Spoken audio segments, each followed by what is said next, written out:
ಇಲ್ಲ 17ನೇ ತಾರೀಕೇನೋ DC ಕರ್ಬಿಡ್ತಾರಂತೆ, DK Shivakumar ಹೇಳ್ಬಿಟ್ಟವ್ರಂತೆ, ಅಷ್ಟರೊಳಗಡೆ ನಾವು DC ಅವ್ರನ್ನ ಭೇಟಿ ಮಾಡಬೇಕು, ನಾವು ನೀವೆಲ್ಲ ಬರಬೇಕು ಅಂತೇಳಿ.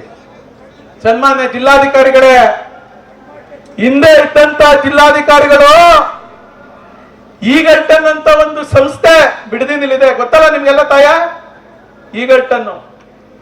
ಈಗಲ್ಟನ್ಗೆ ಸರ್ಕಾರಿ ಭೂಮಿ ನಿಮ್ಮ ಹತ್ರ ಇದೆ 77 ಎಕರೆ 19 ಗುಂಟೆ ಅಂತ ಹೇಳಿ. ಇದೇ DK ಶಿವಕುಮಾರ್ ಅವರು ಎಷ್ಟು ಪೆನಾಲ್ಟಿ ಹಾಕ್ಸವ್ರು ಹೇಳಿ? 982 ಕೋಟಿ ಪೆನಾಲ್ಟಿ ಹಾಕ್ಸಿದ್ದಾರೆ. ಎಷ್ಟು? 982 ಕೋಟಿ. ಎಷ್ಟು ಎಕರೆಗೆ? 77 ಎಕರೆಗೆ. ಒಂದು ಎಕರೆಗೆ ಎಷ್ಟಾಯ್ತು ಶಿವಕುಮಾರ್ ಅಣ್ಣ? ಎಷ್ಟಾಯ್ತು? 12,67,00,000 ಆಯ್ತು. ಸರ್ಕಾರಿ ಭೂಮಿಗೆ, ರೈತರ ಭೂಮಿ ಅಲ್ಲ, ಗೋಮಾಳಕ್ಕೆ, ಖರಾಬ್ಗೆ. ನಮ್ಮ ರೈತರಿಗೆ ಎಷ್ಟು ಫಿಕ್ಸ್ ಮಾಡ್ತೀರಪ್ಪ? ಎಷ್ಟು ಫಿಕ್ಸ್ ಮಾಡ್ತೀರಿ? ನಿಮ್ ತಾಕತ್ತದೇನ್ರಿ ಹೇಳಕ್ಕೆ? ಯಾರಿಗಾದ್ರು MLA-ಗಳಿಗೆ ಇಲ್ಲಿ ಆಡಳಿತ ಮಾಡಿ, ಜಿಲ್ಲಾ ಆಡಳಿತವನ್ನ ಪೊಲೀಸ್ನವ್ರು ಇಟ್ಕೊಂಡು, ಅಧಿಕಾರಿಗಳನ್ನ ಇಟ್ಕೊಂಡು ನಾವು ಮಾಡ್ತೀವಿ ಅಂತ ಎದುರಿಸ್ತಿರಲ್ಲ. ಏನ್ ಪೊಲೀಸ್ನವ್ರಿಗೆ ಎದುರ್ಕೊಬಿಡ್ತಾರ ನಮ್ಮ ರೈತರು? ನಿಮ್ಮ ಅಧಿಕಾರಿಗಳಿಗೆ ಎದುರ್ಕೊಬಿಡ್ತಾರ?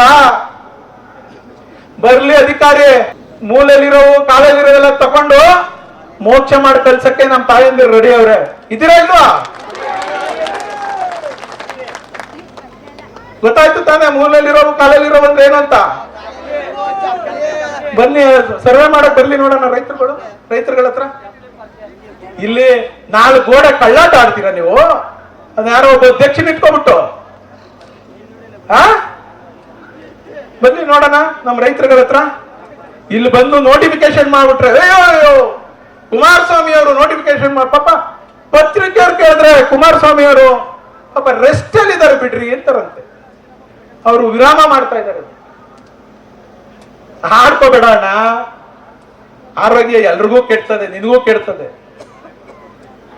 ನೀನ್ ಜೈಲಲ್ಲಿದ್ದಾಗ ಇದೇ ದೇವೇಗೌಡರು, ಇದೇ ಕುಮಾರಸ್ವಾಮಿ ಎಲ್ಲರೂ ಪಕ್ಷಾತೀತವಾಗಿ ಬಂದು ನಮ್ ಜಿಲ್ಲೆಯವರು ಅಂತ ಹೇಳಿ ನಿಮ್ಗೆ ಮಾಡಲ್ ಸಪೋರ್ಟ್ ಕೊಟ್ವಿ, ನಿನ್ಗೆ ಆತ್ಮಸ್ಥೈರ್ಯ ತುಂಬಿದ್ವಿ. ನೀವು ಇವತ್ತು ಅಧಿಕಾರ ಅದೇ ಅಂತೇಳಿ ಹಿಂದೆ ಕಾರು ಮುಂದೆ ಕಾರು ಸೈರನ್ ಹಾಕೊಂಡು ನಮ್ ಜಿಲ್ಲೆಯಲ್ಲಿ ಕಿಯೋ ಮರೋ ಅಂತ ಓಡಾಡ್ತೀವಿ ಅಂತೇಳಿ ವಿರಾಮ ತಗೊಳ್ಳಿ ಅಂತ ಹೇಳ್ತೀರಾ? ಕುಮಾರಸ್ವಾಮಿ ಅವ್ರಿಗೆ ಅಧಿಕಾರ ಬರಲ್ಲ ಅನ್ಕೊಂಡ್ಬಿಟ್ಟಿದ್ದೀರಾ? ಇದೇ ಜನ, ಯಾವ ರಾಮನಗರ ಜಿಲ್ಲೆ ಜನ ಒಂದು ಬಾರಿ ನಾವು ಶಿವಕುಮಾರ್ನ ನೋಡೋಣ ನಮ್ ಜಿಲ್ಲೆ ಮಗ ಅಂತೇಳಿ ಮಾಡಕೊಟ್ಟಿದ್ದಕ್ಕೆ ನೀನ್ ಇಷ್ಟೊಂದು ಅವಾಂತರ ಮಾಡಿದ್ಯಾ?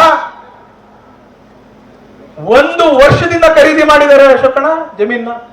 1 ವರ್ಷದಿಂದ ನೀವು ಬೇನಾಮಿ ಹೆಸರಲ್ಲಿ ಈ 10,000 ತಗ್ಸಿ ನೋಡೋಣ ದಾಖಲೆ. ಯಾರ ಹೆಸರಲ್ಲಿ ಖರೀದಿ ಮಾಡಿದ್ರಿ? 1000 ಎಕರೆ ಭೂಮಿನ ನೀವು ಖರೀದಿ ಮಾಡ್ಕೊಂಡಿದ್ದೀರಲ್ಲ 1 ವರ್ಷದಿಂದ ಬೇನಾಮಿ ಹೆಸರಲ್ಲಿ. ಬೇನಾಮಿ ಹೆಸರಲ್ಲಿ ಖರೀದಿ ಮಾಡಿ ಅಮಾಯಕರ ರೈತರುಗಳನ್ನ ಯಾರೋ ಬೆಂಗಳೂರಿನಲ್ಲಿ ಪಾಪ ಮದ್ವೆ ಮುಂಜಿ ಕಷ್ಟ ಅನ್ನೋರ್ಗೆಲ್ಲ ಎದುರಿಸಿ ಪದರಿಸಿ SC ST ಯಾವುದೇ ಜಮೀನು ಸಿಕ್ಲಿನೋ 1000 ಎಕರೆ ಜಮೀನು ಖರೀದಿ ಮಾಡಿದಿರಲ್ಲ. ಇದಕ್ಕ ನಿಮ್ಗೆ ಅಧಿಕಾರ ಕೊಟ್ಟಿದ್ದು ಜಿಲ್ಲೆ ಜನ. ಒಂದ್ ತಾಯಿ ಪಾಪ ಹೆಣ್ಮಕ್ಳು ಮಾತಾಡಲು ಎಲ್ಲ ಹೋಗ್ತಾರೆ. ಒಂದ್ ಕೈಗಾರಿಕೆ ಮಾಡ್ತಾ ಇದ್ದೀರಾ ನೀವು? ಉದ್ಯೋಗ ಕೊಡಿಸ್ತೀನಿ ಅಂತ ಹೇಳಲಿಕ್ಕೆ ಸಾಧ್ಯ ಇದೆಯಾ? ಅಥವಾ ಈಗ 12.5 ಕೋಟಿ ಎಕರೆಗೆ ಪೆನಾಲ್ಟಿ ಹಾಕ್ಸಿದ್ದೀನಿ, ನಿಮ್ಗೆ ಡಬಲ್ ಮಾಡ್ತೀನಿ 24 ಕೋಟಿ ಕೊಡಿಸ್ತೀನಿ ಅನ್ನೋ ಶಕ್ತಿ ಇದೆಯಾ ನಿಮ್ಗೆ ಸರ್ಕಾರಕ್ಕೆ? ಮುಖ್ಯಮಂತ್ರಿಗಳನ್ನೂ ಪಕ್ಕಕ್ಕೆ ಬಿಟ್ಕೊಂಡು ಈ ಯೋಜನೆ ಮಾಡಕ್ ಕೊಟ್ಟಿದ್ದೀರಲ್ಲ. ನಮ್ಮ ರೈತರು ಇಲ್ಲ ರೈತರ ಸಂಘದ ಅಧ್ಯಕ್ಷರುಗಳು ಹೇಳಿದ್ರು, ಮಾತಾಡಿದ್ರು, ನನ್ ಕಿವಿ ಕೊಟ್ಟಿದೆ.